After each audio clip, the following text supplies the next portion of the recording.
Subscribers only. Ugh. I'm a subscriber.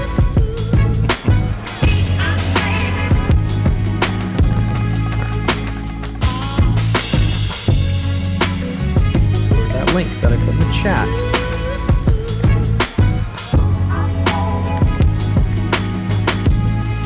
Oh boy. What did you do, Matt?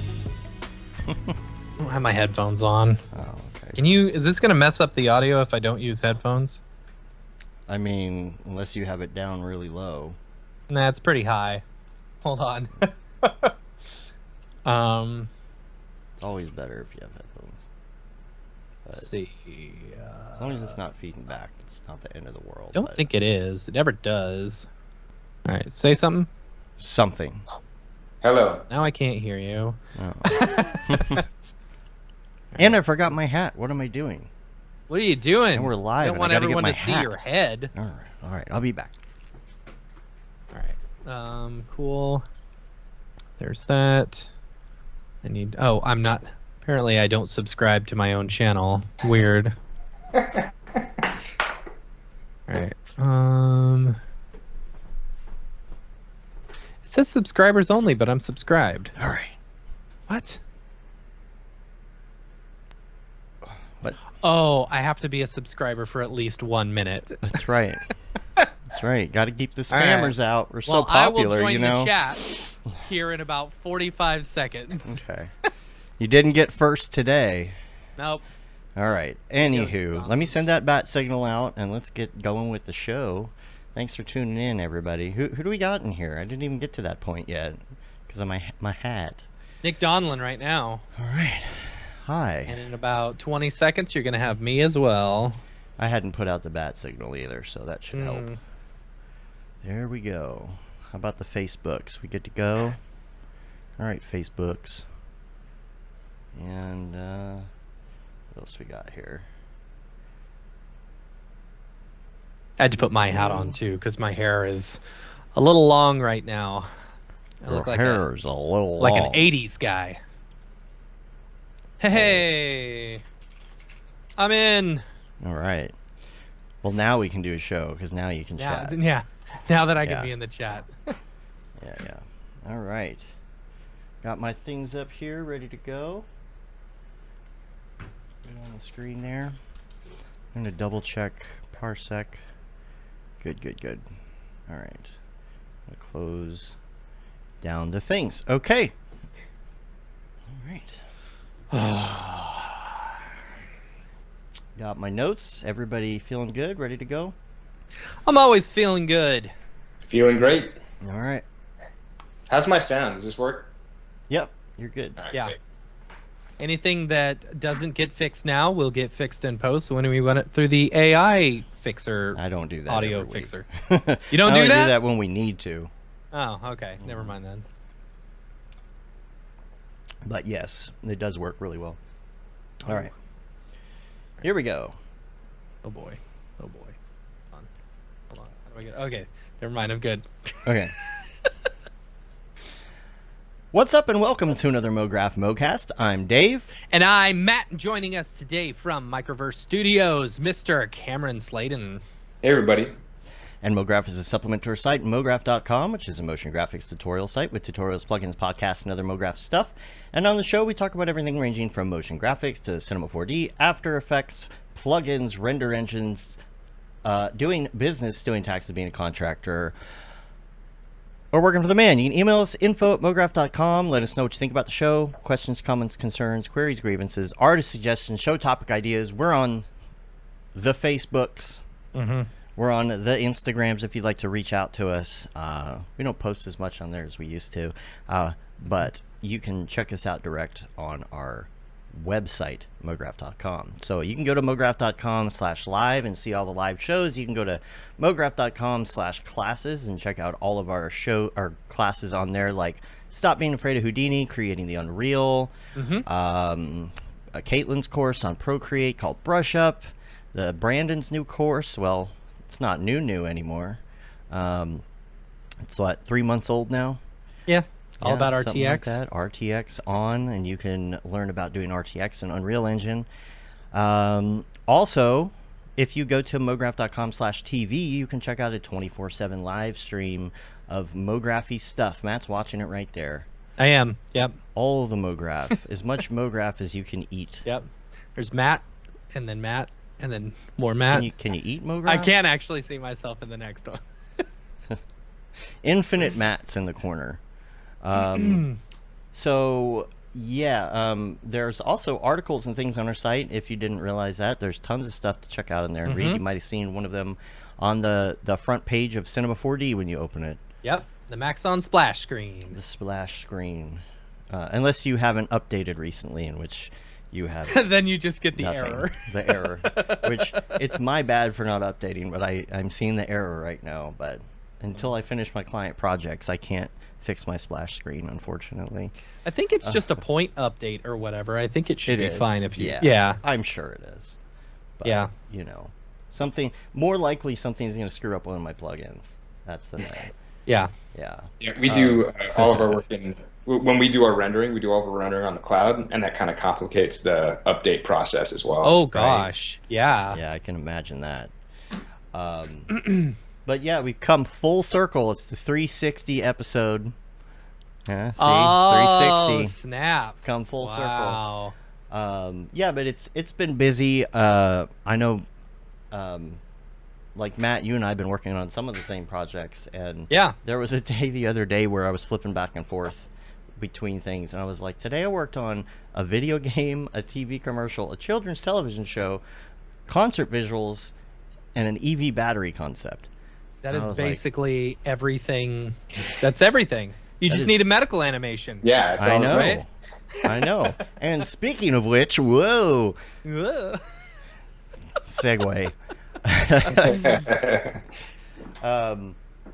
Let's talk about you, Cameron. Let's talk about your background. But first, what I find interesting about Microverse Studios is, and correct me if I'm wrong, but I think you told me this, that everybody there has a degree. Is that true? That's right. Yeah, everybody. Well, all of the animators have Right. master's degrees. Yeah. Wow. And What's that's the degree different. in? Is it specifically, is it animation, or is it specifically like medical illustration? Yeah, we all have medical illustration graduate degrees. Wow. However, so we're hiring right now, and one of the criteria is that you have to have an advanced degree in like an adjacent field. So if somebody came to us with serious animation chops and a master's in like biochemistry or something like that, Gotcha. you know. Mm-hmm. But What if they were a doctor who like a surgeon, a real surgeon who just enjoyed doing Cinema 4D on the side? well, the chops. You gotta have the chops. You know? So, No, wait. What if What? What if they only had an associate's degree Right. and are very good at Googling medical problems to find out if they have cancer? Well, if you know, honestly, if they just practice amateur surgery in the garage, that's pretty close. Right, So- right. Okay. Okay.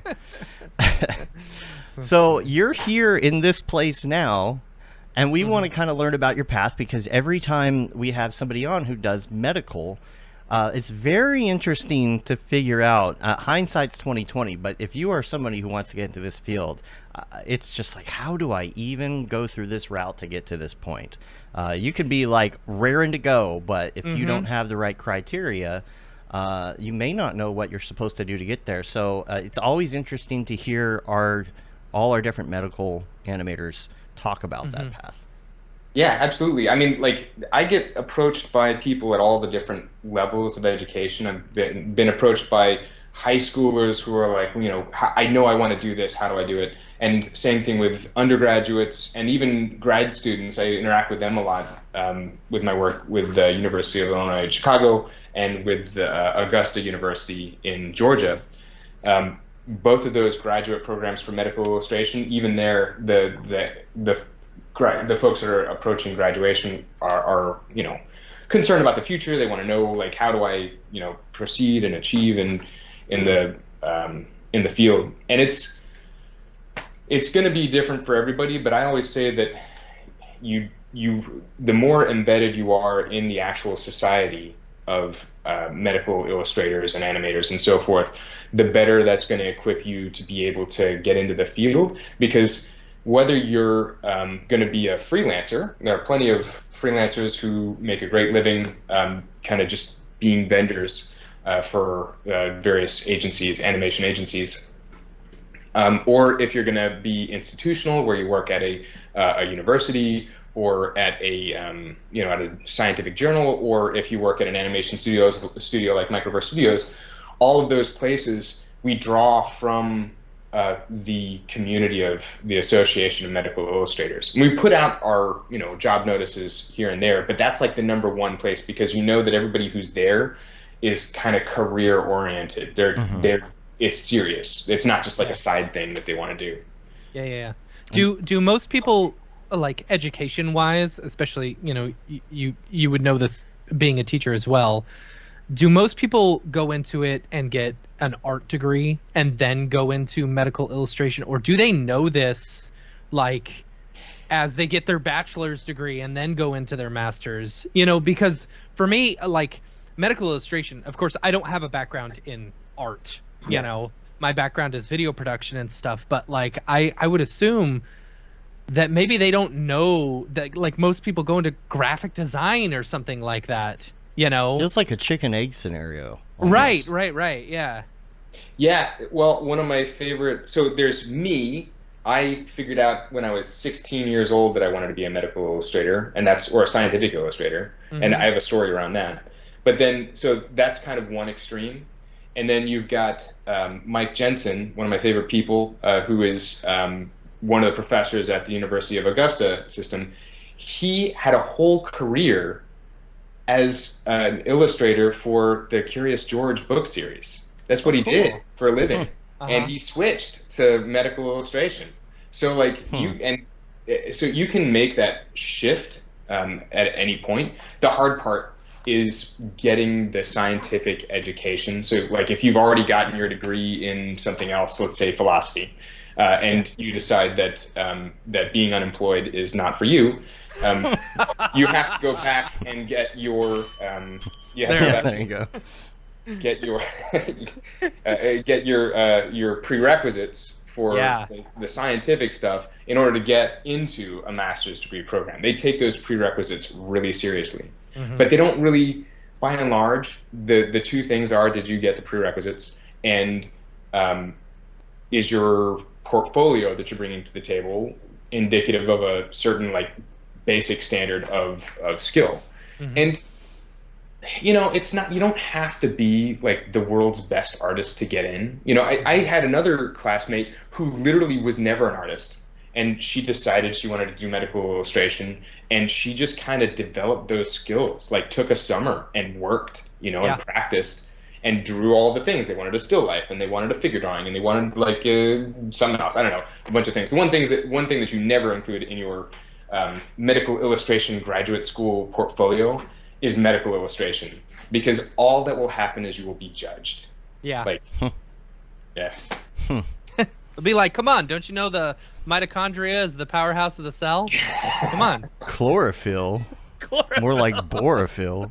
Wait, that's not... or better yet, your DNA is spinning backwards. Like, yeah. Raise your hand if you know which way DNA spins. I don't know. Wouldn't be able to tell you. Yeah, no, it's clockwise. When you're looking counterclockwise, right? It's the seatbelt on the driver's side, right? If you're looking at somebody's car, the person on the driver's side, their seatbelt going from their bottom left to the top left. That's always DNA. And 50% of the time it's wrong. In fact, even on our clients' websites, that's the worst. Like you go to a biotech website, they're like, we do DNA, a genetic modification, and they're DNA the wrong way. So it's because that one graphic designer doing their website flipped it horizontally. Right. Yeah. When I got my first like big scientific illustration job, like right after undergrad, I hadn't gone to grad school yet, but I got my first scientific illustration job at Science Magazine, which sounds more like a kindergarten level thing, periodical, but it's actually one of the two major publications in the sciences on the planet. It was literally founded by Benjamin Franklin. Like, it's a huge deal, right? And I was Scientific Illustrator. I walk in there, I'm like 22 or 23, and it's like they grabbed me by the shoulders and said, "Make sure your DNA spins the right way." It turned out, like, the month before I came on board, they had produced the Human Genome issue. This was in 2000. The Human Genome issue, where Craig Venter had cracked the human genome. We had the whole sequence, and it was a huge breakthrough for science. And so they made an issue, a whole issue about that, and the cover had a big DNA going up the front. And at the last second, the graphic designers were like, let's just flip that.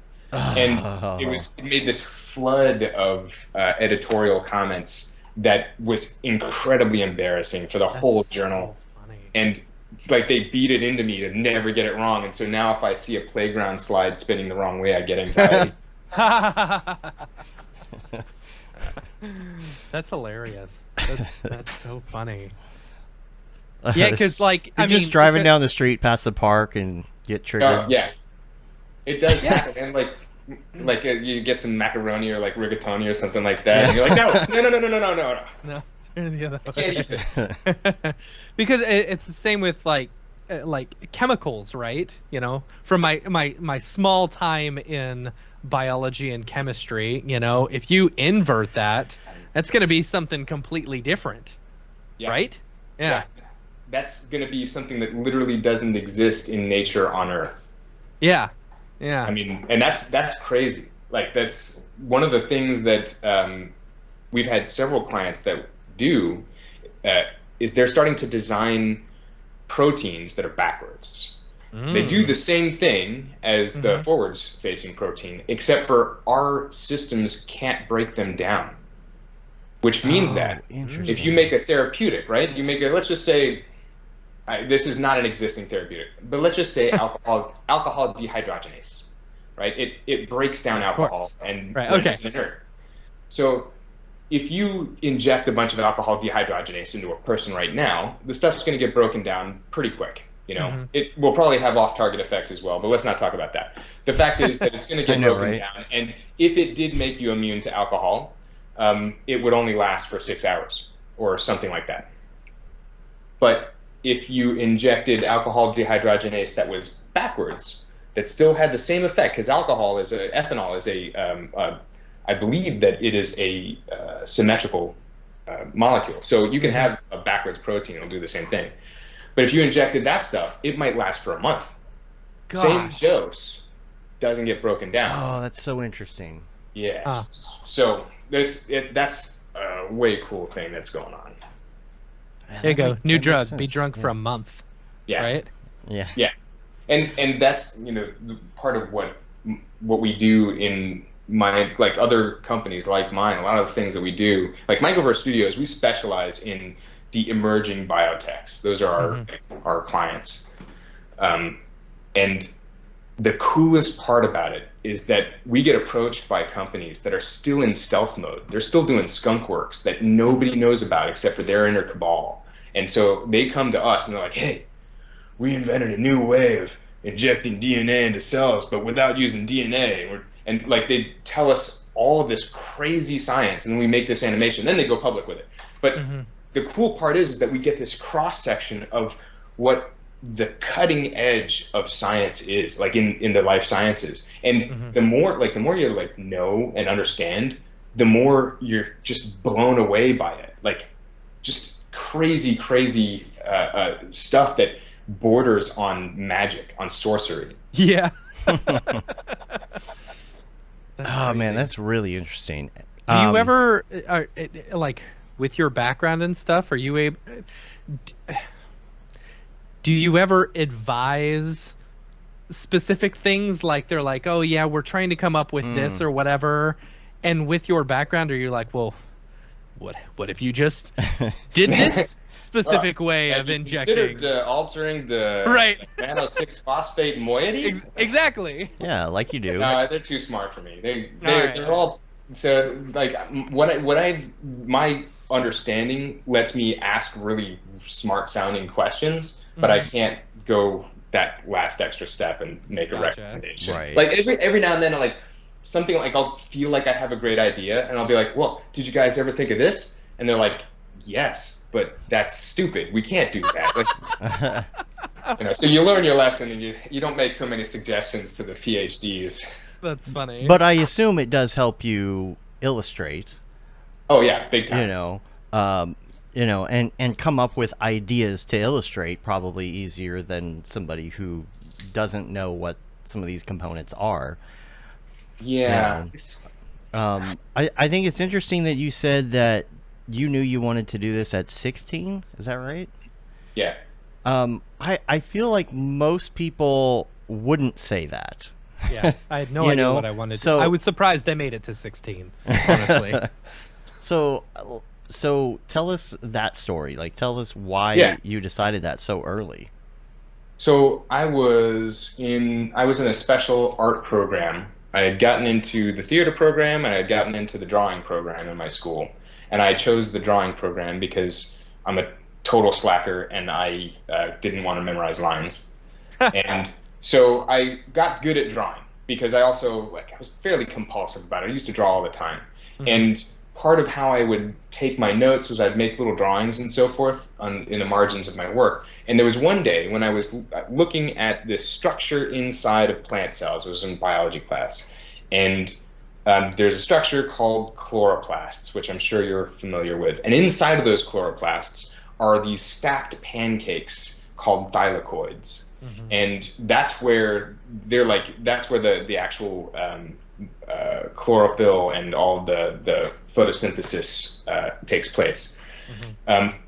And the illustration in the book was kind of crappy, and it had an illustration and it had an actual electron micrograph which showed like a cross section. Mm-hmm. And I said to myself, well, that cross section suggests that it would look more like this, and so I drew out extrapolating what that cross section would mean in context with the illustration. Mm-hmm. And what I ended up with was this image that showed how thylakoids might actually really be oriented and organized inside of the chloroplast. And I remember kind of leaning back and realizing that this drawing had more value to it than just the aesthetic. It carried useful information that gave it an inherent value.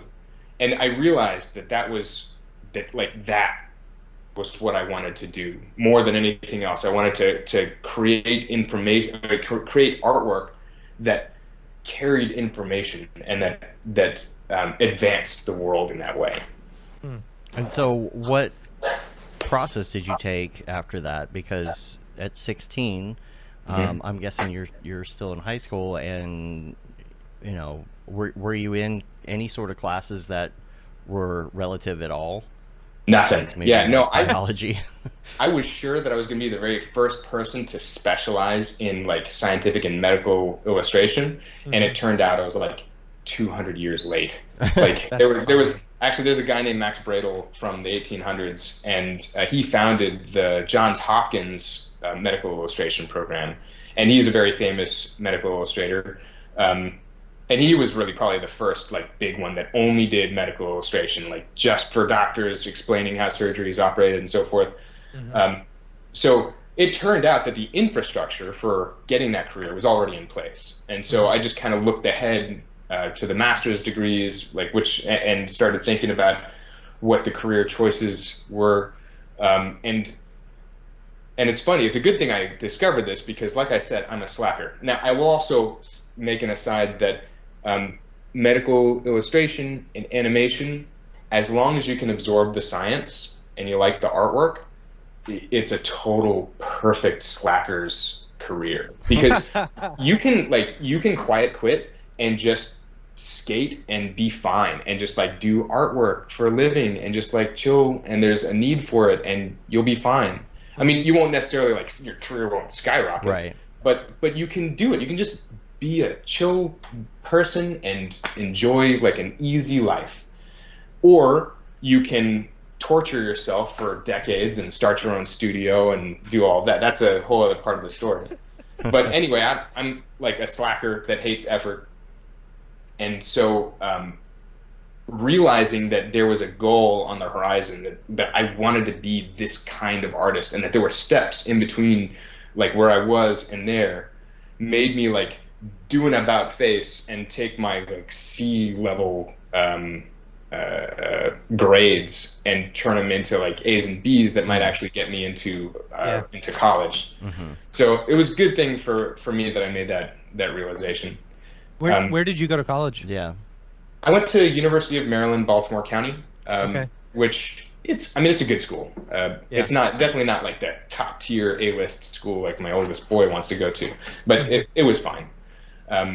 And their art program, I mean, we're talking about like 20 years ago, so Sure, yeah. I'm sure things have changed, but at the time it was okay. It was good for people who wanted to be like an artsy artist that was more associated with like communicating emotions and creating an emotional space. But their biology program was top notch, and so I did a interdisciplinary studies where it was like I cobbled together this my own program that included a bunch of art classes, but also included all of the prerequisites for the master's degree that I wanted to get into. What kind of art classes were those? Drawing and painting, mostly. Some digital art, because like Photoshop, I think it was Photoshop 2 or whatever. You could undo like 3 times. Not that I know. Yeah, have up to 5 layers. It was unbelievable. It was before layer masks. Yeah, the good old days. Exactly. But I didn't even, and like there was another class out there about like for Maya, or no, it was for Lightwave, and it was just super intimidating. Like I couldn't even imagine doing Lightwave. Even Photoshop, like it was kind of like more than I could absorb, because I had already spent like half a decade learning how to draw by hand using actual like pencil and paper and pen and stuff. But yeah, it was those, and it was funny because like the actual drawing and painting classes, they weren't drawing from life, and the teacher was constantly trying to get us to abstract our stuff, and I've always been more of a literalist, like I would draw what I saw, and there was one in painting class, I got a C in painting, and there was this one project where the teacher said, okay, you're going to do a self-portrait, but you're going to do it with your eyes closed, just by touch. You're going to paint what you feel. And I did, and the painting like looked just like me. Like I was able to take like the shapes and like bring them together in the right proportion. And she was like, no, you looked in a mirror, you looked at a photograph. And I was like, no, I didn't. And I got a D on that project. And it was me and one other person in the class. We both like had these 2 pictures that was just us with like our eyes closed, because you can't, feel it makes me mad that they give you a bad grade for art. Come on. I know. Yeah. I know. Art is so subjective. Exactly. Yeah. Yeah. But yeah, unfortunately, and I think that at the time, like I was also a bit more cocky, and so I had very strong and very vociferous opinions. Sure. That may have sabotaged my relationship with the faculty. So how did you get into the digital part Dave. of this? We lost the audio there. You lost me. It's probably that thing again. Hold on a second. Everybody else can hear me. I can hear you now. Yeah, I can hear you now. You can hear me now? Yeah. Yeah. The audience doesn't lose me. It's Skype. Okay. Yeah. Yeah. Anyway, what was I saying? Oh, so as far as moving over to digital from that, because you're doing that, and how did you get to just even regular digital and then into 3D? And what were some of the programs and things that you learned? Did you jump straight into cinema, or was it like Maya or something else? So my very first job, my first awesome scientific animation or scientific illustration job was Science Magazine. But for about 8 months prior to that, after I graduated with my undergrad degree, I got a job working in New Jersey for a medical legal firm. Medical legal is where you create illustrations, sometimes animations, but in my case it was all illustrations, for use in court to explain how medical cases, lawsuits, and it's a great field with some very specific and particular rules to it, and there are some extremely good, there's very well respected artists out there like Annie Goff. is the first one that comes to my mind. But there's a whole industry surrounding it, and it's like kind of far away from what I do. But the place that I worked at was a absolute sweatshop where they were taking literal like Frank Netter drawings, kind of painting somebody else's face onto it, erasing the signature, and like swapping stuff out. It was grotesque, and I will not say the name of the place. It was in New Jersey. It was not a good place. Mm-hmm. But in any case, I mean, it was in New Jersey, so you know. Just kidding. New Jersey is full of wonderful people. I'm not even going to complain about that. Anyway. So, but it was a horrible place to work. But I had to get my hands dirty in Photoshop, so I learned Photoshop. You know, I learned layering and how to do stuff in there. Then I quit that job. Got the job at Science Magazine. Absolute dream job. Like just the place, the people, the subject matter. I couldn't have asked for more. Yeah. And you know, they gave me a lot of leeway with what kind of software I was going to use. Mostly it was all Photoshop, like painting in Photoshop. But after I was there for a year or two, I realized that I really wanted to start working with molecules, because molecules were they were just starting to become a really important thing. The protein data bank had very recently been, like in 1995, I think it had been invented, and it was starting to really be populated because of advances in what's called X-ray crystallography, which is where they make a pellet of the purified protein, they shoot X-rays through it, and depending on how the X-rays diffract, they can actually calculate what the actual atomic structure is. They figured out what DNA looked like, right? Yeah, well, they actually, I think they did. That's how they did it, but that was like much earlier. But it had become widespread, and so we were starting to use that in the illustration, and I wanted to start working in 3D and really play with it in there. And so I had the choice between, I was working in a Mac platform at the time, and I had the choice between Lightwave and Cinema 4D. And Lightwave at the time, this was Cinema 4D, I think it was version 7 or 4, I can't remember, it was something like that. It was one of the really early ones. And Lightwave had depth of field, which was a big deal, but Cinema 4D was easier to learn and was just a little bit cheaper. And so I went ahead and got that, and that was like the beginning of my Cinema 4D career. It made it into most of my work after that. Yeah. Yes, yeah, exactly. And so, I taught myself how to start to navigate in Cinema 4D and so forth. I didn't know anything about animation yet.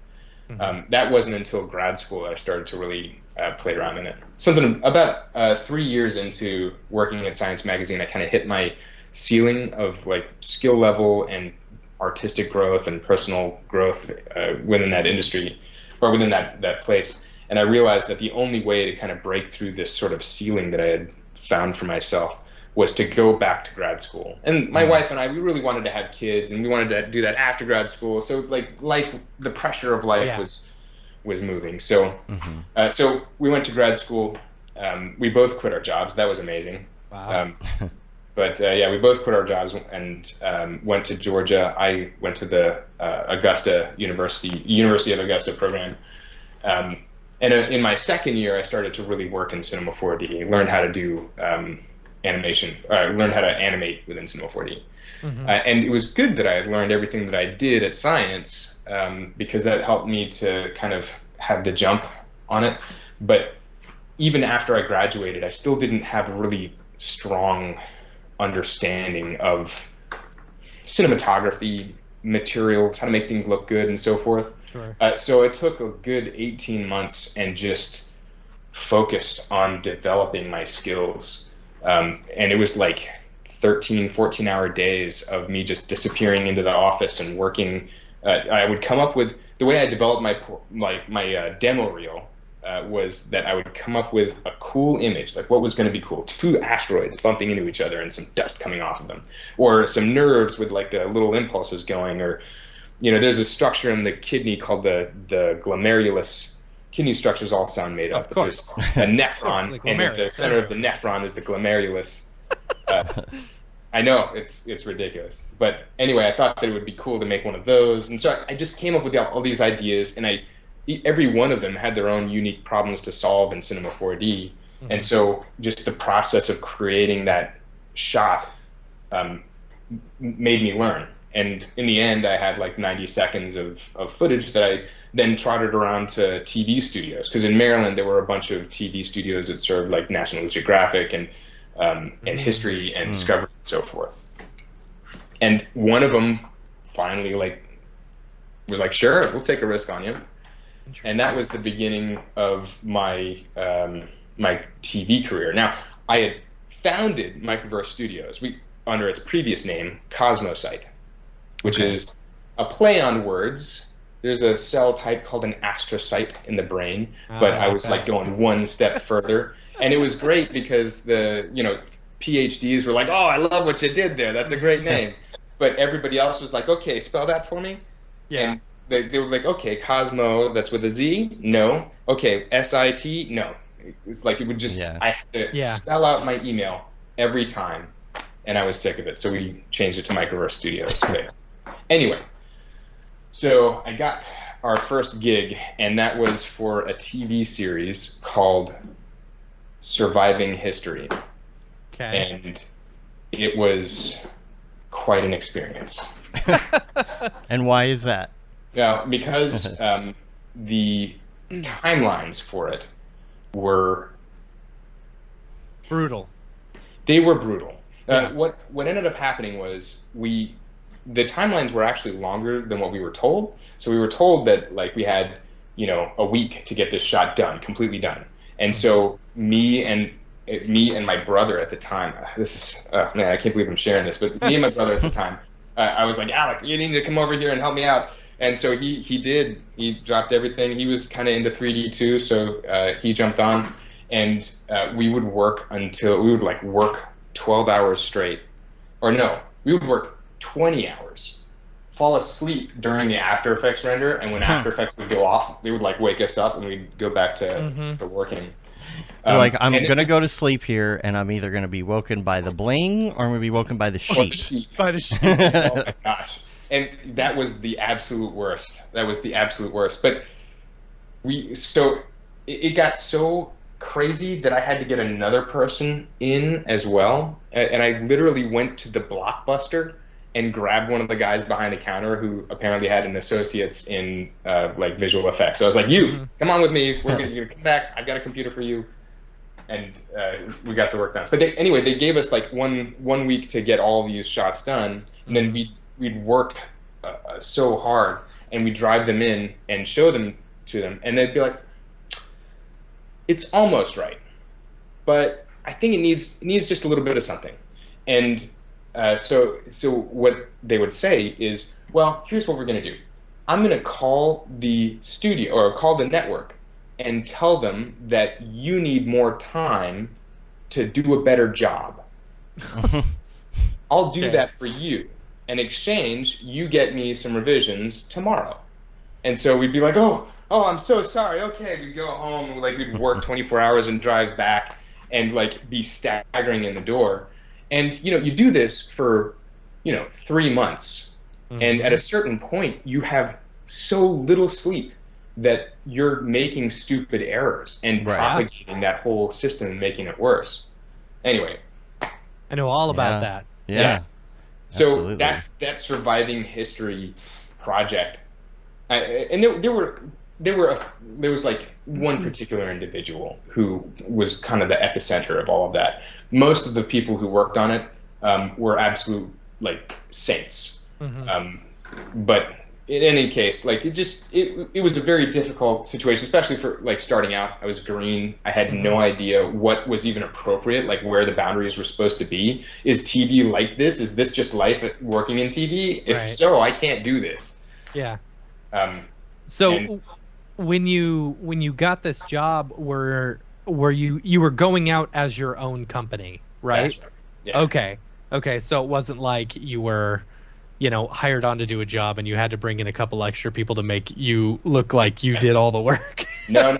It was my company doing the work, and I was expanding to meet the work criteria. Right. And the budget was way low, and it was like, I don't know. It was the worst possible project, and yet it was my first, our first big one.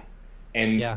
all of the problems with optimization and with workflow, with developing a a consistent and repeatable naming convention that you could instantly know which was the most recent version, all of like file organization, every feature of project management organically grew out of that horrible experience. Yeah. And so like we still use many of the tools today at Microverse Studios that were developed during that production process. Of course, my brother and I literally both developed like nervous tics by the end of it. Yeah. But I also, I grew a sense of boundaries, and Right. never again did we encounter that. And also I saw what was happening to my teammates and vowed to never allow like the abuse of my talent in that way. Yeah. Since then, I have fired clients. Like I've yelled at 2 clients in my entire career. In a 20-year career, I've yelled at 2 clients. But I've fired a couple. And the one thing that I learned, one of the things that became really self-apparent was that if you want good talent, you absolutely must take care of that good talent. Like nobody's going to stay if they're being abused. Yep. Right. Absolutely. 100%. Yeah. Tell us more though about your business and how it's grown now. I've got a couple links that I'll Yeah, is pull that up while we're Blockbuster talking. dude still working for you? Right. No, like it was a great moment for him and for us. He really fulfilled a critical role, a critical need that we had. But I later on when we started doing more TV work, like that project, we did a great job. That project led to a whole series of TV shows. We did a show for Food Network. We did a show for we did several shows for National Geographic. And specials for them and so forth. We did another series or another episode at least for something else for history. Anyway, we did all of this like documentary TV work, all these graphics for them, and those went way smoother. And we brought people on and so forth. But in the TV industry, what you're doing is you're creating work that is at the lowest possible cost, so that they can maximize the revenue from advertising. And as a result, like the margins for a TV production studio are going to be razor thin. And so like the studio, I watched as the other studios in the area would grow for a big project and then just lay everybody off. It was just like watching, well, it was kind of terrible to watch because everybody was only temporarily employed. And being it's like the video game industry right now. Right. Yeah, exactly. And watching that take place and kind of being part of it, it felt like abusive, and I mean, I hate to say it, but shit rolls downhill. So, so the talent, the most important people, are the ones that get the worst part of the stick. So, but I knew, I had the master's degree. The people I was working with had master's degrees. We were all working our way towards something that I knew what it was. I just didn't know how to get it. And finally, one day, a guy like called me basically, or emailed me, and was like, "Hey, I do email marketing. Let me get you some conversations with like every real conversation I get between you and like a CEO of a pharmaceutical company or something like that. You just pay me $400." And I was like, that seems kind of steep, but I'll give it a try. And it started to bring in the work. Like I started to actually get CEO, like conversations. There's a company called, what's their name? I can't remember the company's name, but they have this thing called Cologuard, which is it's a test where you send in some of your poop and they can tell you if you have colon cancer. Awesome. And in 2010, we did their first animation. I think they have another animation now. Like probably all the people we worked with at the time have all gone on to different projects. Some of them might be dead. I don't know. But but in any case, they're now huge. That company is now absolutely giant. And we worked with them when they were like 20 people. Yeah. And there were a lot of companies like that. We would get these, these great gigs with these biotech companies. And so eventually I realized that we needed to just completely sign off of TV. And just not do that anymore. Switch only to pharmaceutical because the money was better. Because they like when you have, for example, when you have a drug, right? At least in the past, we'll talk about AI and the singularity in a few minutes. Yeah, for sure. But in it's the on past, my list. Yeah. In the past, you have a pharmaceutical company would have a whole family of molecules, like thousands and thousands of molecules that they would test against a specific protein target. That they knew this one protein was involved in this one type of disease, so they'd test one after another to see which one bound the best. And then of the ones that bound the best to that protein, they would test to see if it killed cells. If it didn't kill cells, then they'd test it in animals, see if it killed animals. If it didn't kill animals, then they'd test it in humans, and then see if the humans had bad side effects or whatever.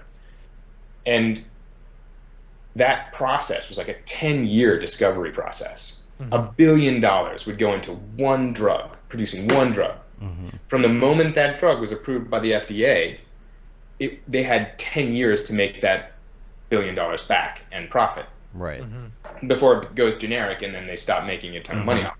Right. So the whole payment process, or not payment, the whole cost structure or incentive is inverted for animation, because animation is hands down, no matter how you cut it, animation is the most effective way to get complicated scientific information into the minds of a casual viewer.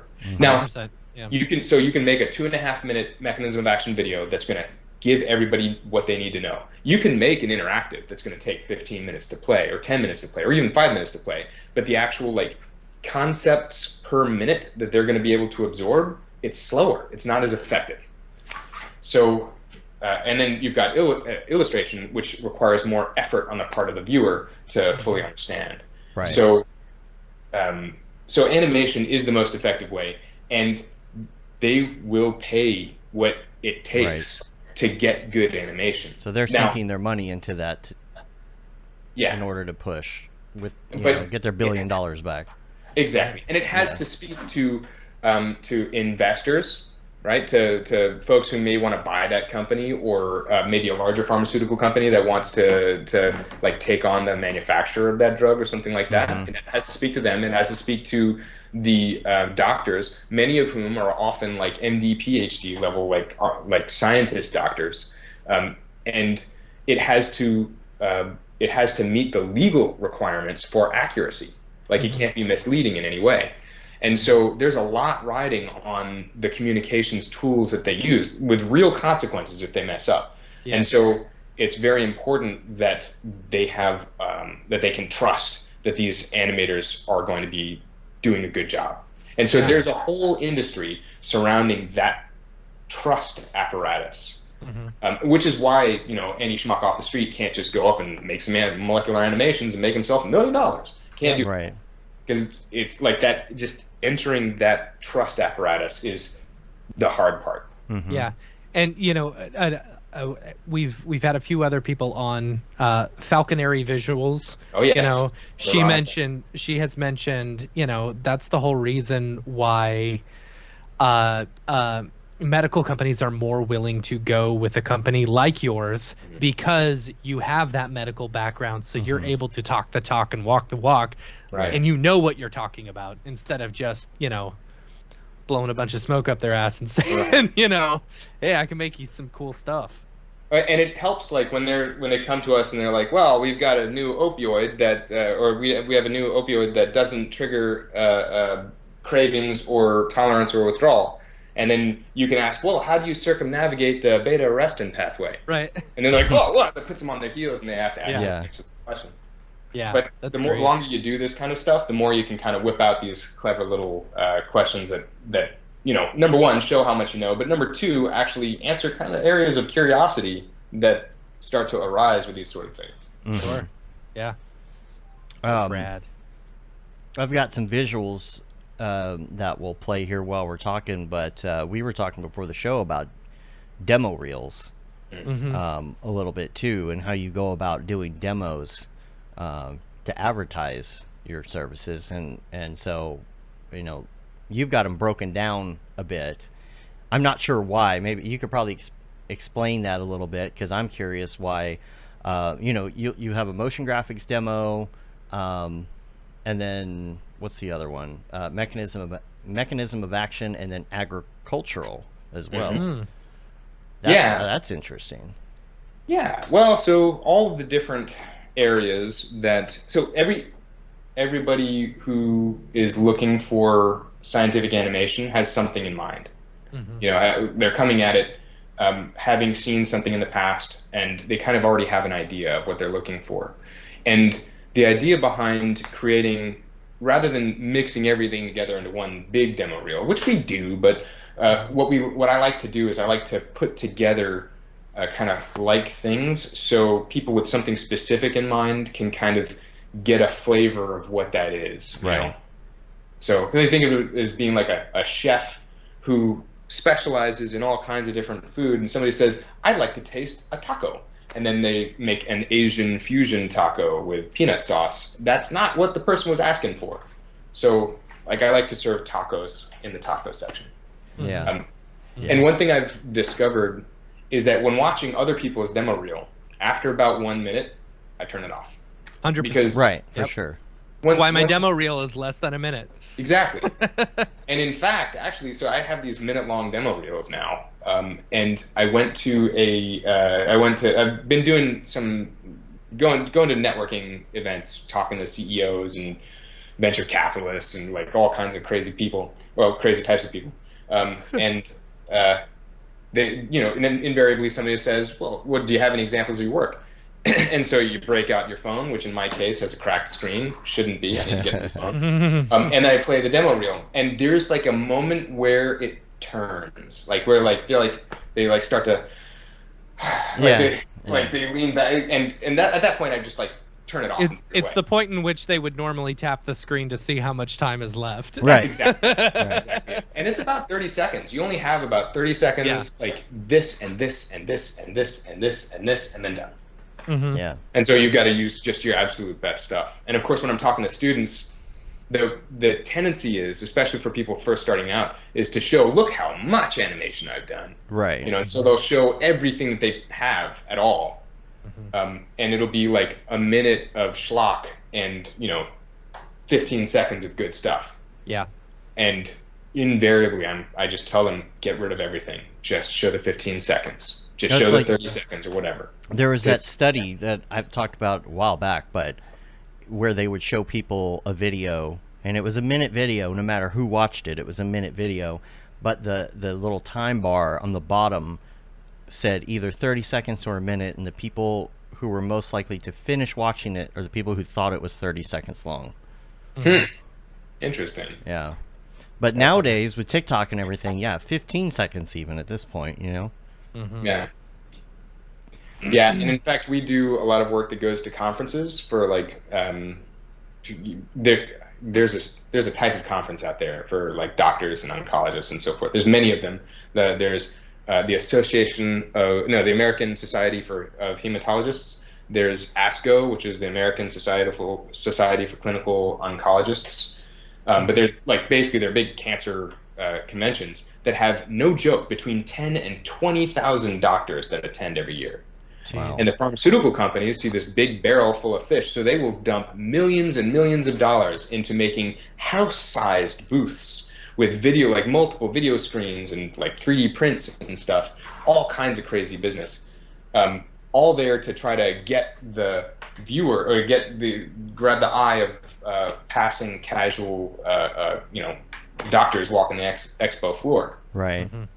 And one thing I've noticed is that it's really helpful to include a time bar at the bottom so that the audience, especially with scientific animation, we do a lot to incorporate real story structure into the video. And story structure allows you to kind of predict, just based on what the nature of the story is, you can predict how much is left of it. Like if you pause a Netflix show and don't look at the time bar, usually you're going to be able to tell, oh, we're only a quarter in, we're halfway in, we're at the Right. 3/4 point. That's because of story structure.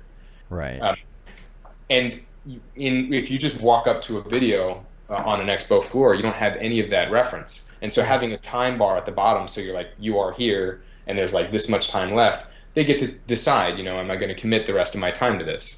Like embedded into the actual video. Yeah, like raster on screen. It'd be interesting to try that with a minute-long video on like social media, and one of them is a minute and one of them is 30 seconds, and or one of them or is 3 something. minutes.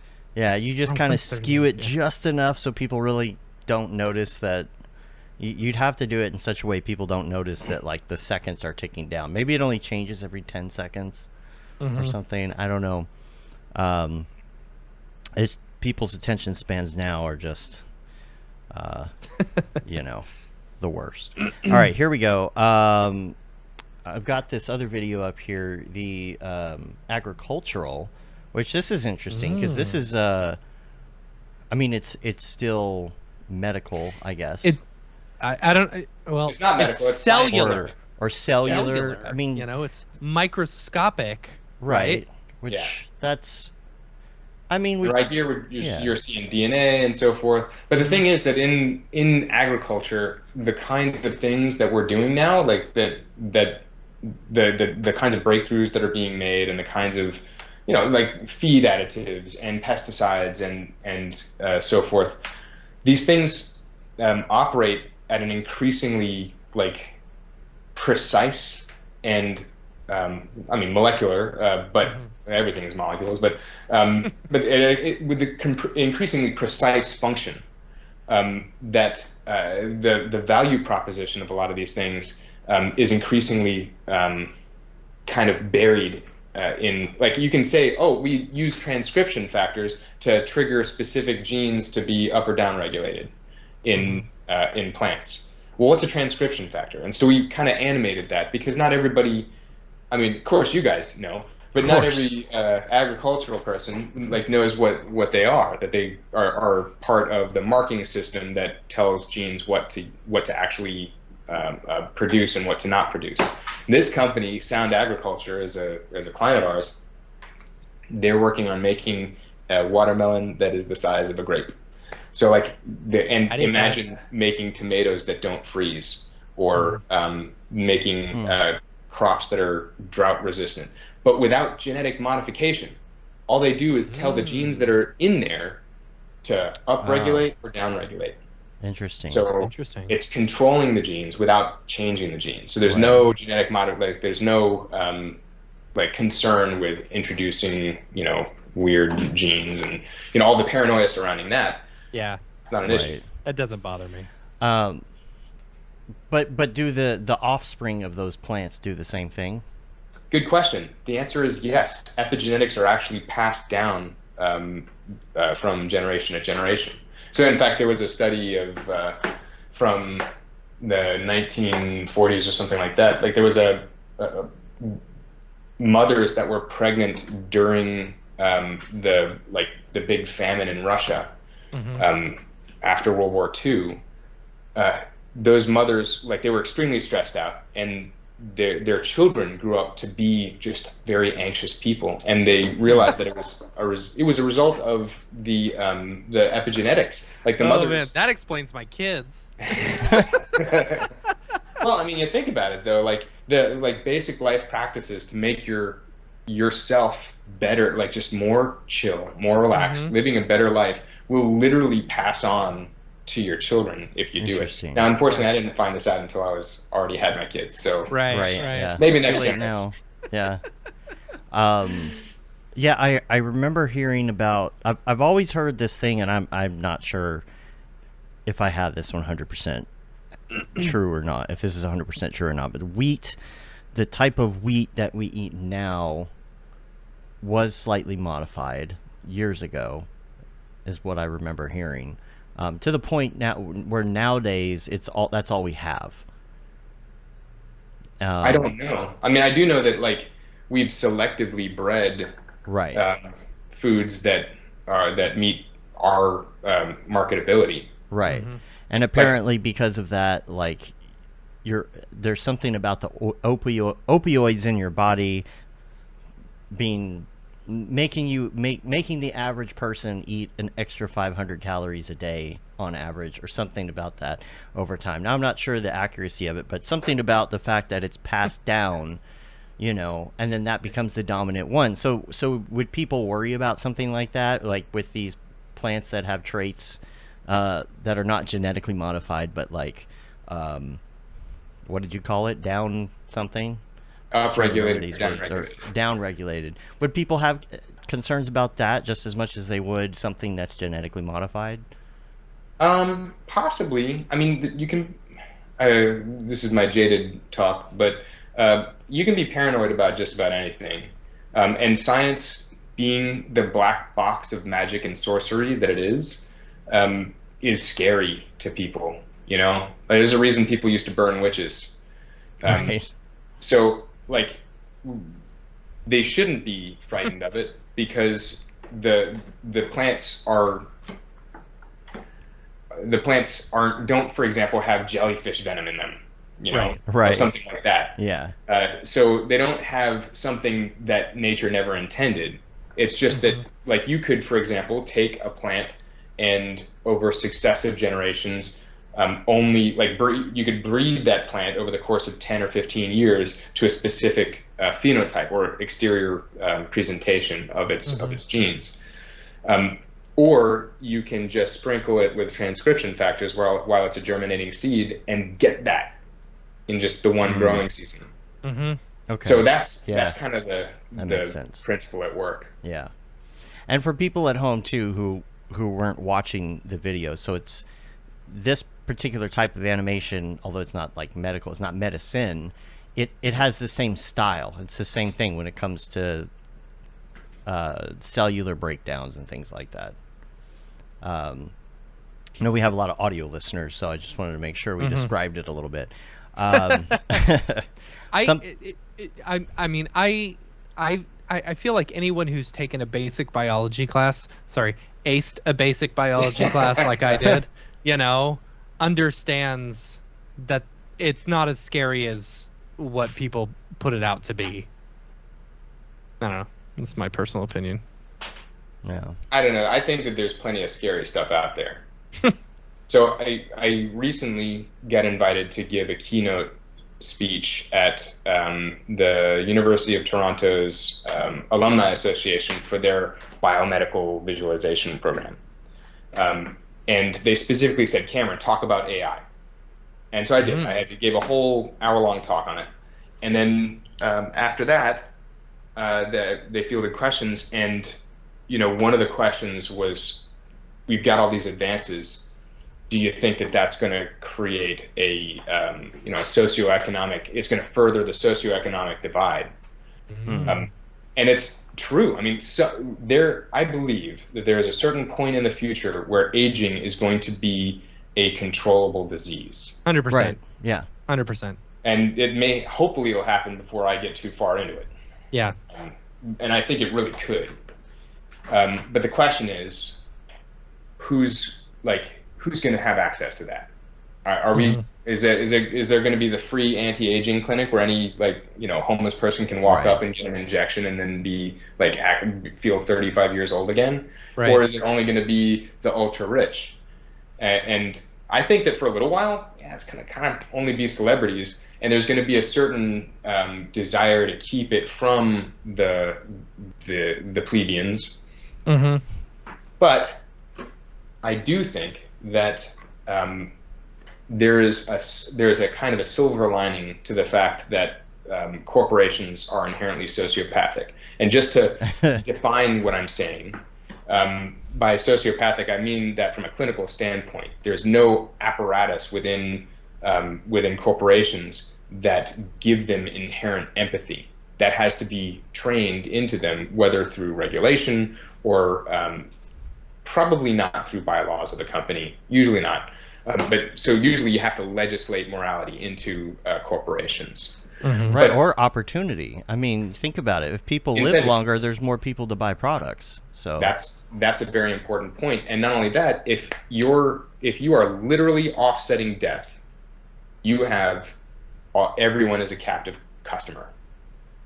Somebody's going to come up with another way to do the exact same thing, and then you've got competition, unless you put that competition under, in which case now you're doing antitrust, which is what, like, the way that we're legislating, one of the ways that we legislate morality into corporations. But corporations, I would contend that they are the first AI that humankind ever developed, artificial intelligence, in that all of the computing network nodes of the artificial intelligence are actually housed in the minds of individual people who are participants in the corporation. But there is no inherent node that is dedicated to morality, unless that company specifically decides to do it. I did have one client who had a person whose entire job was to keep the language politically correct. Like, she was like, we can't say that. Right. No, we have to dial it back this way.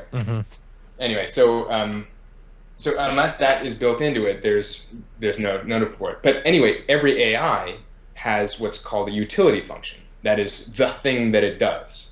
Our utility function, as natural intelligences, is to reproduce and to survive. Like, reproduction and survival are the two things. Subsequent to that are happiness and, Maslow's hierarchy of need. For a corporation, it is to make money. It is nothing but to make money and pay the shareholders. And so if that is their utility function, everywhere it sees money that it can have access to, it will get access to that money. And poor people, poor though they may be, have money. And I think that there will be a way to squeeze the poor people. And that will be the first crack in the dam that makes it so that these kinds of, like, life-preserving technologies will be accessible. And I also contend that once everybody lives for hundreds of years, the climate is going to start to matter more to us. Yeah. Because on a certain level, the Earth is warming, climate is changing. Scientists make a prediction for 150 years from now that sounds pretty dire, but probably not going to be here. Yeah, exactly. Yeah. So it's less you are real. going to be there, yeah. Yeah, but if the scientists are like, hey, you remember that prediction we made and how it's worse now? I'm making another prediction that's going to be even worse, and that's going to affect all of your investments. That's going to affect your livelihood and your lifestyle. Then maybe, the people, everyone, will start to pay more attention, because in the short term we actually do preserve ourselves. Either that, or they'll just be like, I'm going to go to Mars. Yeah, right. Because I can live forever. I'm just go gonna ruin I'm that gonna planet spend too. Like 20 years going to Mars. Atmosphere, and then to fix this one. Yeah. Right. Yeah. I mean, why not? There's plenty of them. We'll find another one. I keep thinking about that, and I've been telling Julie that because, we work out quite a bit during the week, trying to stay in shape and run things. And I'm like, we just got to keep this up right now just long enough, because we're so close to those anti-aging drugs. If we can just keep this up so that we're not too old for it. And now I'm hearing, about the possibilities of age reversal, which, that wasn't really considered a possibility until recently, because right now it's copies. It's the copies, right? It's the copies of the DNA that make you age. Is that right? It's the what's at the end of the DNA? Telomeres. I knew that answer. That's only one part of it. There's other parts. Like, for example, you have parts of your body that are only grown when you're young. You have an organ called the thymus. It sits right in front of the heart. That's where your T cells get trained to be a particular type of immune cell. And your thymus eventually gets replaced with fat. And so by the time you're in your 50s and 60s, you don't have one anymore. And so you're not training your immune system as well. Interesting. There's also the reason we get wrinkles is because when we are growing, as our body is actually producing new cells and creating new volume and getting big, becoming adult sized, it's constantly creating new collagen, including elastic collagen, which has a lot of protein called elastin in it, which is why kids, you can pinch their faces and it won't droop afterwards. Right. But as we get older, that collagen was only ever produced once, and it's getting broken down over time. It might actually be continue to be produced, but it's produced less over time. And so as a result, our skin just doesn't pull back like it used to, and eventually we get super old. Teeth, you only grow those once. So like, once we become immortal, there's going to be a lot of like just replacement parts that we're going to have to get. Yeah. Not to mention what I'm doing to my liver. So and they could probably, even if they can reverse age growth and stuff like that, you still have diseases to contend with. Like if you can reverse aging before you cure cancer, right, I don't know. You can still get hit by a car, but at least I can still hit people with a car. That might be like the next great agoraphobe, like the great unintended consequence of anti-aging is that everybody's going to be afraid to go out because that's the only way you could die. Right. And man, that'd make a good short story.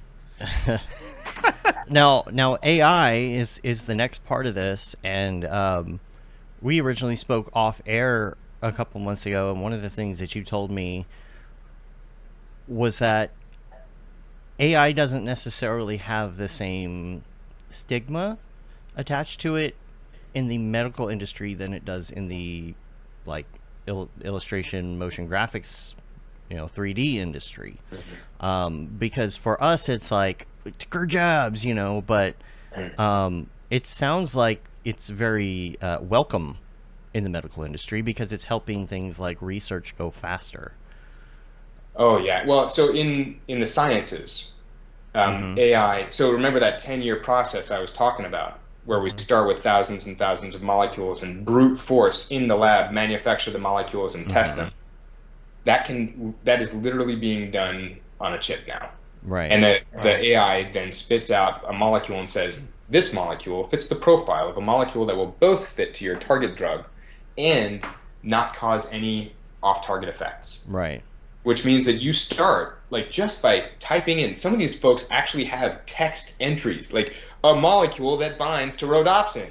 Like, you can just type in whatever you want, and then they have other dials that you can dial in, like, a hydrophobic molecule that binds to rhodopsin. Right. Like, they can do stuff like that. But with the end result is that, like, they start out with very strong drug candidates.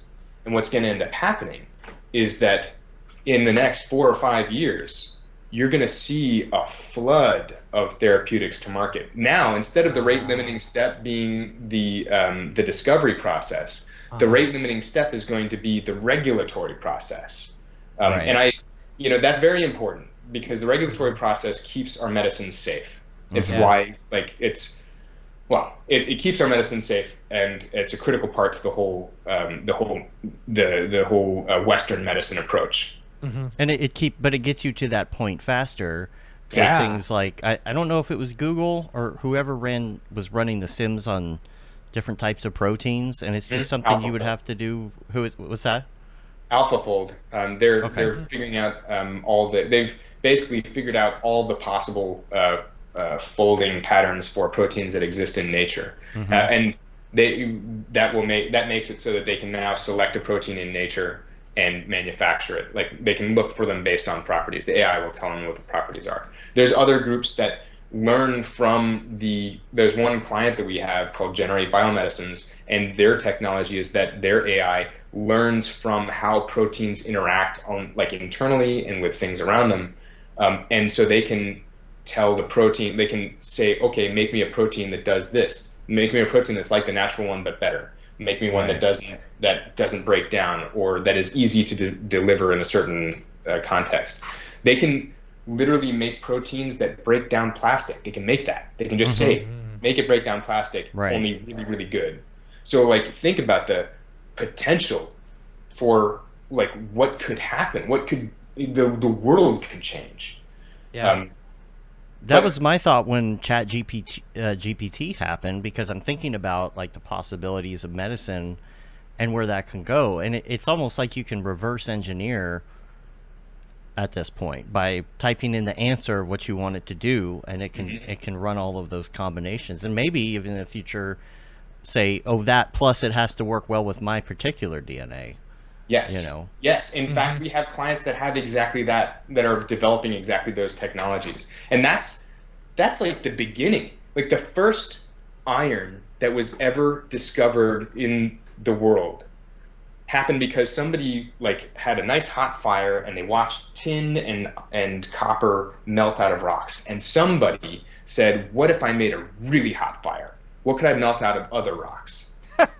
And they did it. They just experimented and did it. And out of it came a balloon, this meteorite-looking thing that was actual iron, and that ushered in the Iron Age. We are in the Iron Age now.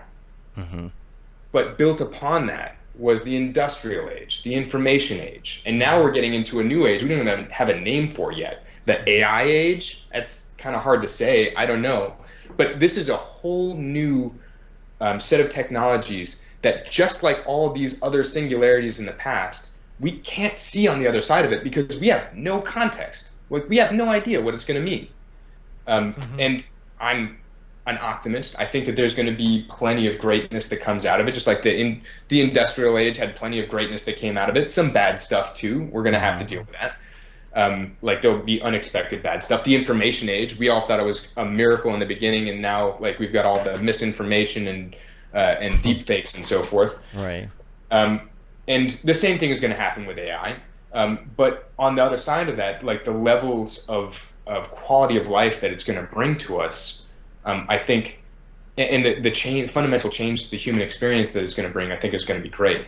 And in the sciences, a flood of new therapies and new hope for all kinds of diseases that were previously hopeless, potentially a stopper in death itself, who knows?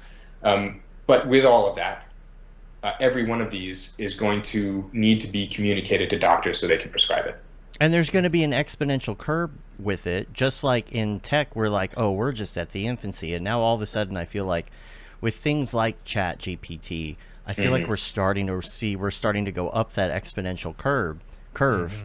And that's going to happen in biotech, in medical field, in the AI medical field or whatever, but that is going to increase the need for more animators to knock out animations for all of this slew of new stuff that's coming out. And so the fact that AI is facilitating the production of art, whether we don't have to get into an argument about whether or not it's ethical to let the AI be trained on somebody else's art. Let's just say that it's trained on our own, right? Right. But if I say to the AI, make me an animation of a cell of a neutrophil, a T cell killing a cancer cell, do it in my style, but make it look like a nebula in space. Right. Then it does it, and it makes that animation, and it took me 10 minutes, whereas it used to take me 3 days. That makes it so that maybe we will be able to keep up with that. And sure, it's going to be cheaper. 10 seconds of my time does not cost the same as 3 days of my time. But the fact is, there's going to be a lot more to do. So I think that, in the same kind of way that the information age it made our lives easier and it made our lives much more complex, it's kind of the same thing. Like, I didn't have to used to deal with email. I didn't even, the email didn't exist, and it was only snail mail, and I didn't have to check anything. And if I wasn't standing next to the phone, then it didn't matter if it rang. There was no way to get a hold of me. Now I've got my phone with me all the time. I'm always checking email, you can track me whenever you want. And it makes things easier and harder at the same time. And I think that AI is going to do the same thing. Now we're going to be able to. Here's another thing. AI is going to make everybody the best artist they could possibly be right out of the gate. So you'll start with your A game. There won't be any transition where you go and work at Science Magazine for a few years and kind of hit your ceiling because you're not getting enough feedback and you haven't had enough practice and so forth, where you have to go to master's degree to really develop the skills. As far as my personal growth as an artist, it took me 25 years to be making the work that's winning all these awards back here. Although I will say, probably 2/3 of these are from my team, not from me. But like the fact that now I feel like I've arrived as an artist. If I had started out there, that would have been great. And imagine how much better I'd be now. And so like the big anxiety that I think a lot of us feel is that like AI makes all of these skills, like I have 25 years of skill and technique and just like technical, really toothy deep know-how and secret tricks that I've developed. And AI is just going to make all of that obsolete. And all that's left is raw creativity. You still have to be a storyteller. Exactly. Well, you have to be a storyteller. You have to have an eye for what looks good. Like you have to be able to curate something that looks nice. And you also have to want to do it. So it's not like everybody out there is going to be using AI. Some people are just going to be exhausted by it. And so, you also want to be able to, and you're also going to have to manage projects. Like if projects are happening faster, there still needs to be people to manage that. And if AI figures out a way to manage that on its own, there's still going to have to be a person there to manage that. Till it's all UBI, baby. Exactly. That's what I'm waiting for. Actually, if you want to get on that, when I was thinking the same thing about medical, I think I talked about that. I was out for a run and thinking about possibilities of GPT and medical and all that. That was the other thing I thought, is that technically the AI could figure out the best possible way for us to all get UBI and, be coexistent and, not be at war, and it could do that. Whether or not we allow it to implement those changes, that's another story. I don't think we'll ever let AI run our lives. I just don't think so. We're too insular. We're too tribal. It's like the Overwatch effect, where the astronauts go up into space and they look down and they see how small the Earth is and how it's just one little place. Like, and then they come back and they're all enlightened. That's not something you can trigger in people. Without sci-fi. Well, maybe if we give everybody VR goggles. And let them experience that. Everybody can have an existential crisis. I got an idea. You give everyone VR goggles, and then you produce proteins that will allow people to live forever, and then our body heat will create energy for the machine. Now you're talking. That might make a good movie. You put them in a time that was simpler and not so complicated, maybe like the late 90s. I think we're all on the same page here. I think so. The one thing though about that is that I'm guessing that people in that field are not as upset about it, right? They're about the AI stuff, right? Yeah, they're excited. There's a bubble coming, just like the internet had its bubble in the 2000s. Like everybody's invested in a bunch of AI stuff, and they're all like, if you put AI in your name, you're going to get some money. But even now, I'm starting to see, like I was just at JPM, which is JP Morgan Chase has this like big billionaire party in San Francisco every year, and it's super like nobody's allowed in. I managed to get in, and there's because you're a billionaire, right? What's that? No, I'm not a billionaire, but I dressed like one and got in. But the point is that like there's a growing hesitancy, like a skepticism about AI, and I think that there's going to be a moment when like a bunch of AI companies kind of crater, and that's going to cause this panic, and everybody's going to be against AI. And then, like 2 years later, you're going to get the Google and the Amazon and all of the big, like the huge players that make the world change. Yeah, right now we're in the pets.com phase. Yes. Yes. That's good, Dave. That's good. And I don't know if you saw during the big game last night, the superb owl. The superb owl last night, that there I think there was at least one AI company that had a spot, and notice there wasn't any crypto. There was no cryptos. No. Yes, no crypto. I gotta say though, the one, what was the one that cracked me up the most? Of course, now I can't remember it. It was the Doritos. There was a Doritos commercial, and then there was another one, and it slew me and now I can't remember what it was. That's gonna bug me. I'll think of it. There were way too many serious commercials this year. There were not enough comedic commercials because I watched them for the comedy, not for the whatever. Yeah, exactly. There was the beer one. What was it? The Blue Moon one. Where it's like, oh, is this a Miller commercial or is this a whatever commercial? No, it's a Blue Moon commercial. I know what it is. It was the commercial where, I mean, you've seen a ton of TikToks where people are on hold and that hold music is playing and everybody jams the out. Freaking Cisco hold music. Yeah, that one where they were dancing to it. I think it was a Bud Light commercial. It was a Bud Light commercial. I actually remember what it was. We have a little thing that we do called Mograph Recommends. I want to make sure we get to that.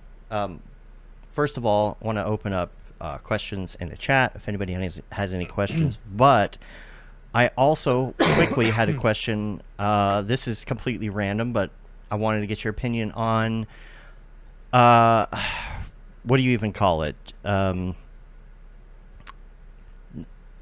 Basically, the technology that Elon Musk is working on where you can implant stuff in your brain. There's a word for it. I don't know what that is called. Neural interface? Neuralink? Yeah, like Neuralink is, so I guess neural interface would be the right word for it. I don't know if you've seen the video he did where he pulled the pig out, like something out of an episode of Black Mirror, and showed how his brain worked live while he was like sniffing things. Did you see that? I did not. That sounds amazing. This is at least a year ago. It was just this super like creepy video, and I don't know how to describe it. If you haven't seen it, it looks fake. It looks like something you would see in a movie, because the CEO comes out, he's talking about integrating your brain with stuff. He's like, okay, well, bring out the pigs, and like these people bring out pigs, and they're like squeaking and squawking and like running around, and when they sniff things, when they sniff the food, you would see these blips come up on these projection screens because they had implants in their brain. Anyway, go watch that. What do you think about that, though? Do you think that, first of all, do you think it's going anywhere? Second of all, do you think it's dangerous? Yes, and yes. Here's where it's going. We are already working on being able to decode visual memory, meaning you put on a non-invasive EEG cap. They say, now, no matter what, do not picture your bedroom. And then, or don't picture the contents of your secret document that you saw earlier. Right. And if you're not trained with mindfulness meditation or whatever, the government can read your mind. And that invasiveness is absolutely horrifying and pernicious. And it's going to be something that every government is going to use. Every government is going to use it. We'll come up with an excuse. Right. They're advertising. Yes. But money, there though. already is AI. There is AI software in development right now that will read the firing patterns of your brain and trigger via transdermal or transcranial magnetic stimulation your brain circuits to fire in a specific pattern that will improve cognition. That exists. Imagine a technology like that developed to its most optimal level that makes it so that very rich people can make it so that their kids are smarter than everybody else, and that only rich people get it. Now you have people that are both in power and are smarter than everybody else. This is a real problem for society, because right now one of the core features that brings society back together, that allows us to get past historical problems, is the fact that in the end we're all the same. In the end, like every population is capable of the same intelligence level given the proper nutrition and upbringing. So you take that away, and all of a sudden racism is true, right? Kind of. Like, that's a problem, because racism leads to genocide. So like that could have catastrophic effects for the human future. Right. And so I think that it is dangerous and inevitable that we will figure out ways to to read and to read and control how the brain operates. And there's going to be some good that comes out of it, and there's going to be a lot of bad that comes out of it. Mm-hmm. Oh man, that's good. We need to go have a beer and talk about this some more. Anytime I think about this stuff, I always think to the Borg, you know? Yeah. And I wonder, you know, I sometimes wonder, were the Borg really the bad guys? Yeah. You know? Or were they just... It was a non-stop party and everybody was invited. Right. Mm-hmm. Right? That's right. Some people were forcefully invited. It's a non-stop party and everyone will be assimilated. Well, you gave me a lot to think about. Mm-hmm. Should we do Mograph Recommends? Yeah, let's learn about you. Yes. We're going to ask you some of your favorite things, and these can be recent favorites, or they could be all-time favorites. You can even do more than one if you want. And we're going to start out by asking you your favorite movie. Favorite movie of all time? Or current. It's hard to say. I think that Fight Club had the biggest impact on me in my youth. Mm-hmm. However, I would say from a technical standpoint, it's got to be between Children of Men and District 9. Those two, okay. like, they happened both at the same kind of phase of my animation development, and I just was enwrapped by them. However, from a storytelling standpoint, or from a storyline standpoint, it's got to be John Dies at the End, because it's based on my absolute favorite book of all time, which is called John Dies at the End. I bought that book. I have yet to read it. Oh my gosh, because, I read it like, every year to keep my head on straight. I have seen have you read the additional books in that series? Yeah, I've read everything. Okay. That But Jason he's dead at the end. How do you... Well, you should read the book. Oh, okay. It's John Dies at the End, then This Book is Full of Spiders is one of them. Don't open it. Yeah, and then there's What the Hell Did I Just Read? What the Hell Did I Just Read? Yeah. What's the latest one? Is that the What the Hell Did I Just Read? If this book exists, you're in the wrong universe. That was it. 100%. I had a dream that like I was trying to make my way back to my own universe and stuff, and then the very next day I saw that book at Half Price Books, and I'm like, oh man, that messed me up really bad, you know. So I was like, all right, I got to read this book, you know. And the next day you couldn't find the book. I haven't read the book. I have it literally sitting on my side table, my night side table, but I haven't read the book If yet. you haven't read it, can you be sure it exists? I don't know. I mean, it's both. The whole series, everything that guy writes, Jason Pargin, everything he writes is extraordinarily dark and extremely funny. And it's like whatever combination of, like, you know, intelligence and stupidity that he has precisely meets like my temperament, like matches it. So I'm not saying that it's for everyone. I'm just saying it's 100% for me. Okay. Have you at least opened the book, Matt? Have you at least looked inside? I have. There are words, yes. Okay. Because if you haven't, then you don't know. Then both the words are in there and not in there at the same time. Yeah. Schrodinger's novel, right? Yes. Yeah. Hey, I gotta ask, what's the tattoo on your arm? Oh, yeah. So this is an 11 amino acid neuropeptide called substance P. It is ubiquitous in all of our cells. It's just this tiny little crumb of protein, and when a cell bursts, it's released into the space between cells, and it makes its way over to nociceptors, which are pain-sensing neurons, and it sets them off. And so it's literally the first chemical signal that triggers pain. It's the chemical structure of pain itself, but it also it triggers the infiltration of immune cells, which start the healing process. So it's both the chemical structure of pain and of healing. Interesting. I love that. I just thought it was like things in our lives. Right. I just thought it was the chemical makeup of like caffeine or something like that. You know? It's deeper than that, Matt. It's deeper. Yeah. What about TV show? Favorite TV show? I really like The Peripheral. That's a good one. Let me think. Ozark. Ah, that's so dark and so good. And I didn't know if you like watch medical shows in your spare time or if you gotta take a break. I went through a CSI phase in my 20s, but now most of the medical shows that are out there are usually pretty dark, and they're usually procedural dramas, and procedural dramas just don't get me going. You know what? It's The Expanse. The Expanse is my favorite. Okay. And before that, it was Battlestar Galactica. Yeah, that's a good one. And what about music? Oh my gosh. You know, music is a highly personal thing, and what I like, it should not be confused with what I think is good. But I guess I'm a fairly intense guy. I do jujitsu. You know, I do a lot of working out, and to do that sort of thing, like you kind of you want it spicy, and so I listen to a lot of dubstep and stuff like that. Yeah. Cool. Yeah.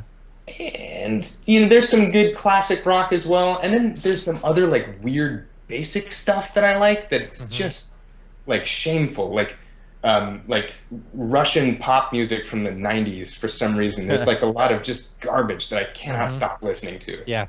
Yep. With you on that. I get you. Do you listen to any podcasts? Mograph is my favorite, but no. No, I just checking, you know. I'm more of an audiobook kind of guy. Yeah. All right. This should be an interesting one. Without going into render engines, what is your favorite plugin? I am curious what engines you're using, though. Well, yeah, I'll talk about that in a sec. I guess my favorite plugin, the plugin I use more than anything else, is called EPMV, and it is a molecular protein importer for Cinema 4D. Second to that, as far as plugins go, probably Xparticles, because it is so powerful. Yeah. I hadn't used Xparticles in a while just because I hadn't needed it. And I reinstalled it yesterday, and I feel like I hopped right back in. I use it on almost every project. I find an excuse to use it on almost every project. Yeah. I used to use it for a lot of like volumetric things, like building clouds and so forth. But there's some great, like now Cinema 4D has its own built-in one. But before that, and even adjacent to that, there's Embergen, which is real time. Like all of that real time volumetric stuff is going to change. I know how I do cells, because like cells, everybody uses spheres and they're kind of moving around and stuff. But in reality, cells are like these constantly billowing volumes of goop that kind of mush up against other things. And if you just had a volume that, like, you just had a little sphere that was making smoke that was running into stuff, and then kind of dissipating, and then you throw a mesh on that, that is very similar to how cells actually move. And it's a very easy way to get true to life movement, as long as you're not trying to stick anything onto the outside of them, because then that's going to be a little bit more complicated. Yeah. What engine are you using? Oh yeah, pretty much exclusively Redshift.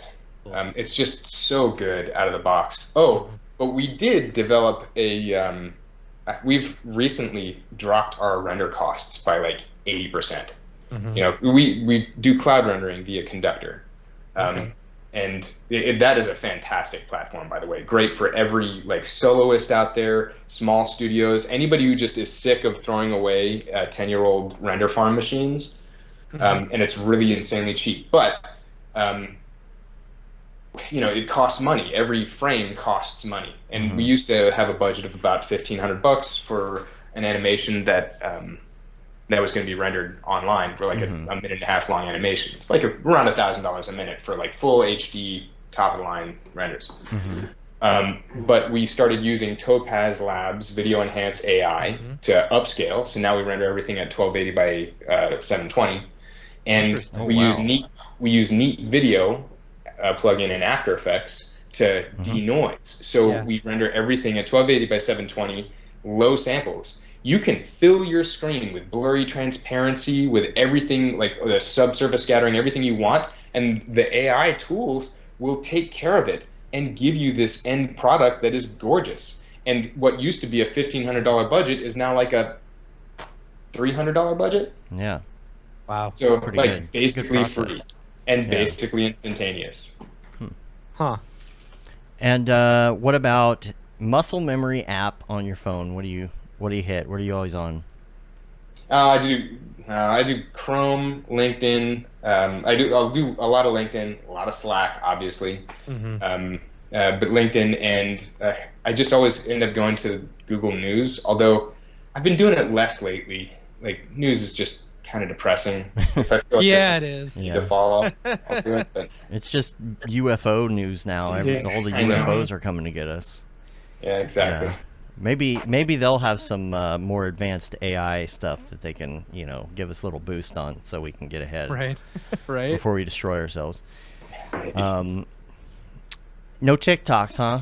You doing the TikTok? No. Actually, for a long time, Facebook was my number one go-to. I'd go on, I'd see what all my friends were up to, so I mentioned I do jiu-jitsu. Jiu-jitsu is like one of those things where you go to this school and you basically wrestle with other people in your local area. And I'm in Florida, and Florida's weird, right? So yeah, it is. So like I had the cross section of close friends that I have, like the level of intimacy you get, like fighting with somebody, like physically wrestling with them and strangling them out. That's like a whole different ball of wax from what you get from pretty much any other kind of interaction. And so I have these people that I really care about who are all over the political spectrum. And it just got to be that every time I'd get on Facebook, somebody would be talking about some political thing that like upset me, whether it was misinformation or it was, a takedown of something that I care about. And it just got to the point where it just didn't make me happy anymore. So I got off of it. Yeah. And, that was a major, that like marked a major improvement in just my general, like, sense of well-being. Yeah. Yeah. I feel like you'd be good at TikTok though. Like if you could tell the story about the reverse spiral proteins or something. That's good content for TikTok right there. Yeah, maybe I'll look into it, see if I can come up with something interesting. I can definitely pontificate on AI, that's for sure. You play any video games? Oh man, no. I'm so lame. Like my team, they're all like, oh, Dark Souls, like, and they like will talk about these life experiences they had in these games. Yeah. And I can't relate because I just haven't played video games since my first kid was born. Yeah. Like, not even Dr. Mario? I mean, no, not even Dr. Mario. not any of it. The last game I played was Rome Total War, and there's footage of me playing it for the last time, like my last binge of it, on the night that my son was born. Oh, that's funny. And that was it. That was the end of my... Farewell video games. Yeah. That's how it goes. Life hack. This is a tough one for some. Now, this could be like a super funny life hack, or it could be something useful. It could be productivity related. The example Mitch Myers gives is turn the toaster on its side for some bomb-ass grilled cheese. So anything like that. Treadmill desk. Ooh. Treadmill desk. Yeah. Ooh. I'm on it right now. Wow. You've been walking the whole time, huh? No, I haven't. But now you can see there me. you go. Now I'm walking. I don't understand how you how do you do art? Yeah. You'd be amazed. Like at 1.5 miles per hour. Just get this sweet hum throughout the rest of the podcast. You can't do it on the phone. Right. You'd be amazed at like how, like, I have a Cintiq in front of me as well, and like at 1.5 miles an hour, I can draw storyboards. Like I can draw a straight line. You can't even see the footsteps. So like, that's funny. And with what ends up happening is like you turn it on, and a couple hours in, like you put in like 3 or 4 miles, and you're staying active. You're like all the problems I used to have sitting down at a desk. Like my back would hurt from my posture in the chair. And then I had a stand-up desk for a while. But no matter what, like I'm still like kind of becoming a statue, like holding a particular posture right. for all those hours. And the treadmill like keeps you kind of fluid and moving. And like I have an old back injury, and whenever it starts to act up, the first thing I do is make sure I'm using my treadmill desk, because it just, everything moving just keeps it loose and makes it heal without trouble. I got to separate the running and the working. I can't do it. I like sitting too much. I need to add some sort of physical activity to my life. You get one of the bike ones too for the desk, you know, where you you got the pedals there, you know. You just The difference going between like a treadmill this all desk, day. yeah, the Yeah. treadmill desk pulls you along. It happens without you knowing it. Like you just Yeah. go on autopilot and start walking. Right. Whereas a bike, you have to like Make yourself do actually it. make Mm-hmm. Yeah, you have to walk or else you can't work. So Right. it makes sense. Yeah. Yeah, that's probably my number one life hack. Have you ever fallen off of it? Yes. Yeah. No, I do it. The thing is, the worst thing is that like right now I'm at the edge of it, and so like I'll be like talking to clients, you know, and then like That's funny. like fall backwards. So I have to be aware of my surroundings. Uh-huh. But yeah, That's I have funny. fun. Cool. Well, we appreciate you being on today. Yeah, man, it was great. And taking the time out of your day to hang out with us. And if people want to find you online and maybe reach out, ask a question, get some guidance, where can they go? Go straight to microversestudios.com. If you hit me up with the info address, info@microversestudios.com, you'll definitely get a hold of me and my production manager. We always want to, you know, we always field questions. I would venture to say that most of the other folks that are in my kind of capacity, like the top dogs at the small to mid-size animation studios, medical animation studios, generally want to see success in our field. We want to see new talent thrive. So if you're interested in doing medical animation and you kind of want to break into that field, by all means, reach out to me. I will put you in touch with the Association of Medical Illustrators. Go to the AMI.org, you know, to visit the Association of Medical Illustrators, see what they have to offer. But I'll put you in touch with my network and give you all the advice you could possibly want. And they do a convention every year, right? Yes, they do. And can anybody go to that if they're interested, or do you have to get like? No, there's no certification or anything like that you need. There's a special rate for students. I think it's generally something to go to it. I think is something like $600, or something like that, and then you got your hotel and your flight and so forth. But you'll meet But it's in lots of Vegas, people. right? This year it's in Vegas. That's right. Yeah, so that's cheap. Yeah. Yeah, it is cheap. They want to get you gambling, so Yeah. yeah. I think Maxon will be there this year. Yeah, they were there last year. Yeah, I Yeah. think they usually are. Matthias usually goes out there. Yeah. Yeah, you going to NAB this year? No, unlikely. Most of my travel is to like biotech type conventions where I'm schmoozing with my clientele. Well, you have to come to Camp Mograph at least, you know, or something. Yeah, right. Yeah. Yeah. Which we don't have any updates on that right now, but we will have some updates soon. So Yeah. Awesome. cool. Well, we're gonna get out here. You can rate us on iTunes, leave a review on your podcatcher of choice, and help get our ratings up. Say you've been there, done that, got the T-shirt with the Mograph logo tee, the Feel the Bab 2020 shirt. All the profits from that go to Doctors Without Borders. The Render Things T-shirt, hoodie, and long sleeve tee, the Mograph Blandishment shirt, and the That Render is Fire shirt, which you're only allowed to wear ironically, unless you're shams. Yeah. And we're on YouTube, Mograph.com. Hit us up, Mograph.com/live. You can see the schedule there. YouTube.com/Mograph. You can see our channel and everything there. Yeah, follow us on all the things. Check for the schedule. Turn on Mograph TV and rip the knob off. There it is. There it is. And we appreciate you being on again. And man. we got to do it more. We've got to. I want to dig into some other topics. Maybe not even on the show, because some of it's not even Mograph related. It's all medical related. And Absolutely. No, I got all kinds of salty opinions. Yeah. lots of deep AI talks and things like yes. that, you know. Cool. All right. Well, thanks. We're going to get out of here. Till next week. I'm Dave. And I'm Matt. And I'm Cameron Slayden. Have a good one. Later, you. Toodles. All right. Stay on here just for a second. We'll shut her down here. Be right back, guys.